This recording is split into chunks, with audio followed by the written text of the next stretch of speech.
Hey, story lovers. When a mother of 3 seemingly vanished without a trace, a desperate search was launched in hopes of reuniting her with her children. Nearly a month later, however, it came to a tragic end after her 8-year-old son made an admission to the school counselor.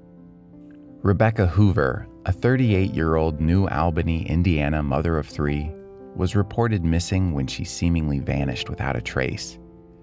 After not hearing from Rebecca for days, her mother became increasingly worried and reported her missing, saying her disappearance was completely unlike her. Although Rebecca had marital problems, her mother knew that even if Rebecca had left her husband, she wouldn't have left her children behind. Authorities launched an investigation, hoping the devoted mother could be reunited with her 3 kids. Nearly a month later, however, Rebecca's 8-year-old son made a shocking confession to a school counselor that changed everything. More than 3 weeks after Rebecca was reported missing, her 8-year-old son told a counselor at his local elementary school that he had witnessed his mother's murder as her killer snuffed out her life right in front of him. According to the boy, his father, 50-year-old Judson Keith Hoover, killed his mother in the basement of their home, and the boy said he watched the attack as it happened. Authorities were called and the boy described to the police in graphic detail what he had witnessed weeks earlier, around the time his mother was reported missing, the Courier-Journal reported.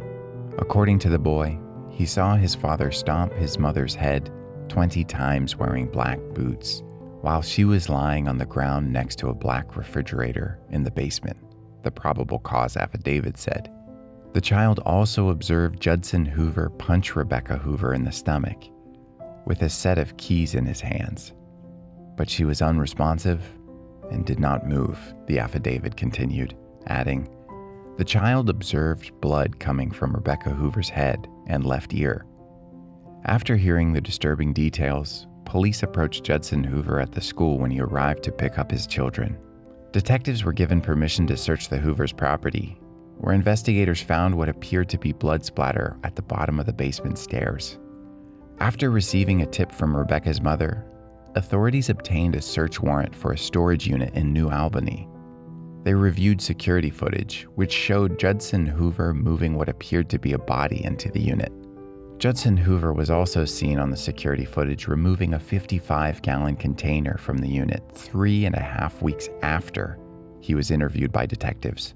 A second search warrant was obtained, allowing law enforcement to look at another storage unit in Louisville. There, Rebecca Hoover's remains were found in a 55-gallon container. Following the grisly discovery, Judson Hoover was arrested and charged with murder.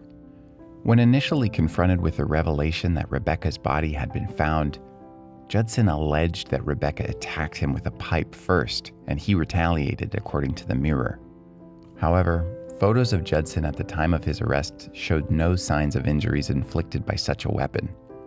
Judson Hoover later pled guilty, telling the judge that he'd strangled his wife to death before initially leaving her in the basement. However, her autopsy report painted a different picture. The medical examiner determined that Rebecca died of blunt force trauma to the head and torso, injuries consistent with her son's eyewitness account. The victim's body was mutilated, but Judson Hoover claimed he did not recall doing so, the News and Tribune reported. Judson Hoover was given a maximum sentence of 65 years, according to Floyd County prosecutor Chris Lane. He will serve his sentence in the Indiana Department of Correction. Sadly, Rebecca's murder is not the first sign of trouble in Hoover's marriage. Her family and friends told police and reporters that the couple's relationship had been abusive. In addition, Judson Hoover had been arrested and charged with a level 6 felony for domestic battery in the presence of a minor, and a level 6 felony for strangulation just 4 months prior to his wife's disappearance. According to court records, Rebecca had tried to get her husband to leave the house, at which point he took her cell phone, knocking her to the ground and began kicking her in the face and neck, eerily similar to the incident that later led to her death. Judson Hoover allegedly stomped Rebecca about 15 to 20 times, all in front of the couple's 3 children. Rebecca also advised Judson used his feet to apply pressure to Rebecca's neck, and she could not breathe, her arrest affidavit said. That day, Rebecca was rescued by the same son who, 4 months later, would witness her murder. The 8-year-old boy was able to flee to a neighbor's home, where he got the neighbor to call 911 according to Fox 23. Unfortunately, he was unable to save his mom a second time. Although there was previously no contact order against Judson Hoover following the domestic violence case, no order was in place at the time of Rebecca Hoover's death. After Judson was released on bail, the abusive relationship resumed.